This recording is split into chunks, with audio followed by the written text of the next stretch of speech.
You've read the books, you've watched the TED Talks, you've spent more money on journals than most people spend on their car payments.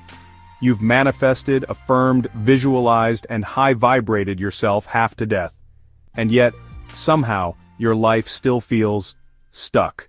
Welcome to the great self-help paradox. The more courses you take, the less progress you make. It's not a coincidence. It's by design. The self-help industry has ballooned into a $13.2 billion behemoth by selling you a simple, seductive lie that your external reality is merely a reflection of your internal state. Fix your mindset, and you'll fix your life. Master your thoughts, and you'll master your circumstances. Just keep working on yourself, and everything else will magically fall into place. Sounds empowering, doesn't it? Until you realize it's also the perfect recipe for keeping you trapped in an endless loop of self-improvement that never quite translates to actual life improvement. Let's be honest about what's really happening here. You're not failing at self-help. Self-help is failing you, and it's failing you in 3 specific ways that nobody wants to talk about. First, it's selling you solo solutions to systemic problems. Lost your job? Must be your mindset, not the economy. Relationship falling apart? Must be your attachment style, not the fact that your partner has the emotional range of a teaspoon. Health issues? You're not manifesting wellness hard enough. It couldn't possibly be related to environmental factors, medical access, or genetics. The self-help industry thrives on convincing you that everything wrong in your life is fundamentally your fault, and therefore, fixable through another $997 course on unlocking your inner potential. It's victim blaming dressed up as empowerment, and we're all buying it by the boatload. Second, it's keeping you trapped in a cycle of endless preparation for a life you're never actually living. How many more books do you need to read before you're ready? How many more morning routines must you perfect? How many more affirmations must you repeat? The industry has brilliantly convinced us that we need to become someone else before we can do the things we want to do. The result? You've become excellent at working on yourself and terrible at working on your actual life. You're the most self-aware person in the unemployment line. Congratulations. And third, perhaps most insidiously, it's isolated your personal growth from the messy reality of human interaction. Real life isn't a controlled environment where everyone responds according to the principles in Chapter 7 of your latest self-help book. Real life is dealing with your micromanaging boss who didn't read Radical Candor. Real life is navigating a relationship with someone whose love language appears to be silent resentment. Real life is attempting to set boundaries with family members who view boundaries as personal attacks. Have you ever noticed how smoothly these techniques work when you're alone in your room journaling and how quickly they fall apart when you actually try to apply them with other human beings? That's not a coincidence either. A fascinating study from the University of Montreal found that 43% of self-help book readers reported feeling worse after reading, experiencing increased feelings of inadequacy and failure. The researchers called it the false hope syndrome. You keep consuming these materials hoping for transformation, only to feel worse when reality doesn't match the promised outcome. And what's the solution the industry offers for that disappointment? You guessed it. Another book, another course, another retreat. It's like trying to fix a leaking boat by drilling more holes in it, than buying a course on advanced hole drilling for people who want to stop drowning. Think about it. If the self-help methods you've been using actually worked as advertised, wouldn't you have arrived by now? Wouldn't you have reached that promised land of perpetual fulfillment and success? Or at the very least, wouldn't you need fewer self-help books, not more? But the industry doesn't want you to arrive. It wants you to stay on the journey, preferably with your credit card details saved for easy recurring payments. Now I can hear some of you thinking, but I have gotten value from self-help. Some techniques have genuinely helped me. And you're right. The problem isn't that everything in self-help is useless. The problem is that it's being marketed as a complete solution, when it's really just one tool in what should be a much larger toolbox. It's like trying to build a house with nothing but a hammer. A hammer is useful, essential even, but you'd be an idiot to think you can build an entire house with just a hammer. You need other tools, you need materials, you need a blueprint, you need other people.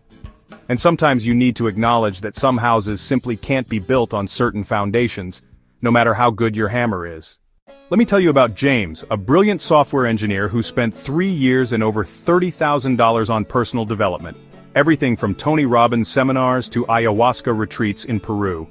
He journaled religiously, meditated daily, and could quote Abraham Hicks in his sleep. But his career remained stagnant. Why? Because while he was busy raising his vibration, His industry was quietly shifting toward new programming languages he wasn't learning. All the manifestation in the world couldn't compete with the simple reality that he needed concrete skills his competitors had. Or consider Sarah, who devoted herself to healing her money blocks through various financial mindset programs. She visualized abundance, rewrote her money story, and cleared her ancestral wealth trauma. Yet, her bank account remained stubbornly empty, not because her vibration was off, but because the wellness business she was pouring herself into had a fundamentally flawed model with unsustainable pricing in an oversaturated market. No amount of mindset work could overcome basic business math. These aren't failures of personal development, they're failures of context. They're what happens when we try to apply internal solutions to external problems. They're what happens when the self-help industry convinces us that our mindset is the only variable that matters. Here's an uncomfortable truth. Some problems aren't yours to fix. Some situations won't improve no matter how much inner work you do. Some people won't change regardless of how skillfully you communicate with them. Some systems are designed to resist your individual efforts to overcome them. And acknowledging that isn't negative thinking or low vibration or limiting beliefs. It's clarity, it's discernment. It's the wisdom to know the difference between what you can control and what you can't. So what's the alternative?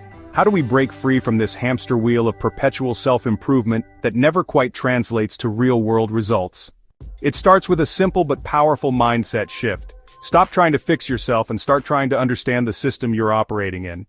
Instead of asking, "What's wrong with me that I can't make this work?" ask, "What's happening in this environment that's making success so difficult?" Instead of assuming your struggles are due to personal failings, consider whether you're playing a game that's rigged against you. This doesn't mean abandoning responsibility. It means expanding your perspective beyond the narrow focus on self that the industry has trained you to maintain. Here's a practical tool I call the reality check matrix. The next time you're faced with a persistent challenge, assess it along two dimensions: internal influence and external influence. Ask yourself, how much of this situation is truly within my control? How much is determined by external factors, other people, systems, circumstances? Be brutally honest. Most situations are a mix of both, but the self-help industry has conditioned you to overestimate the internal component and underestimate the external one. For the internal factors, by all means, use your self-help tools. Work on your mindset, your habits, your responses. But for the external factors, you need an entirely different approach. One that might involve changing environments, building alliances, acquiring specific skills, or sometimes simply walking away. The second tool is what I call the input-output audit. Look at the last 5 self-help books, courses, or programs you've consumed. For each one, write down 3 specific, tangible ways it changed your actual behavior and created measurable results in your life. Not how it made you feel, not what it taught you. What it actually helped you do differently that improved your life. If you're struggling to identify concrete outcomes, that's your sign. You've been consuming insight without converting it to action. You've been mistaking knowledge for transformation. And the self-help industry loves consumers like you, the ones who keep coming back for more information instead of demanding actual results. Look, I'm not saying all self-help is useless. I'm saying it's incomplete. I'm saying it's being oversold as a comprehensive solution when it's really just one piece of a much more complex puzzle. And I'm saying that the sooner you recognize its limitations, the sooner you can supplement it with the other tools you actually need to create real change. The most powerful form of self-help might be developing the discernment to know when self-help isn't helping. The wisdom to recognize when the problem isn't your mindset, but your circumstances. The courage to walk away from situations that no self-help book can fix. Sometimes the most transformative thing you can do isn't to change your thoughts about your reality, it's to change your reality. Sometimes the healthiest form of personal growth isn't working on yourself harder. It's recognizing that you've been working on the wrong things. Sometimes the most important boundary you can set isn't with other people. It's with an industry that profits from keeping you trapped in an endless cycle of almost but not quite there transformation. You don't need another journal prompt. You need permission to trust your own experience over the promises of people selling solutions. You need validation that it's not all in your head. You need confirmation that some problems require external change, not just internal work. So the next time you find yourself reaching for another self-help book, ask yourself, am I using this as a tool for genuine growth, or as a way to avoid addressing the actual circumstances of my life? Am I seeking insight that will translate to action, or comfort that will substitute for change. Because real transformation doesn't come from endless self-optimization. It comes from the messy, uncomfortable work of engaging with reality as it is, not just as the self-help industry tells you it should be.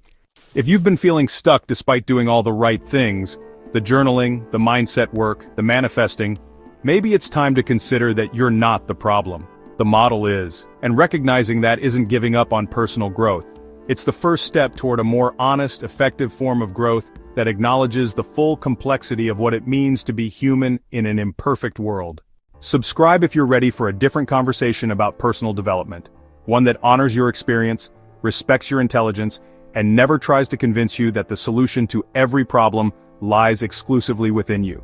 Because it doesn't. And deep down, you've always known that.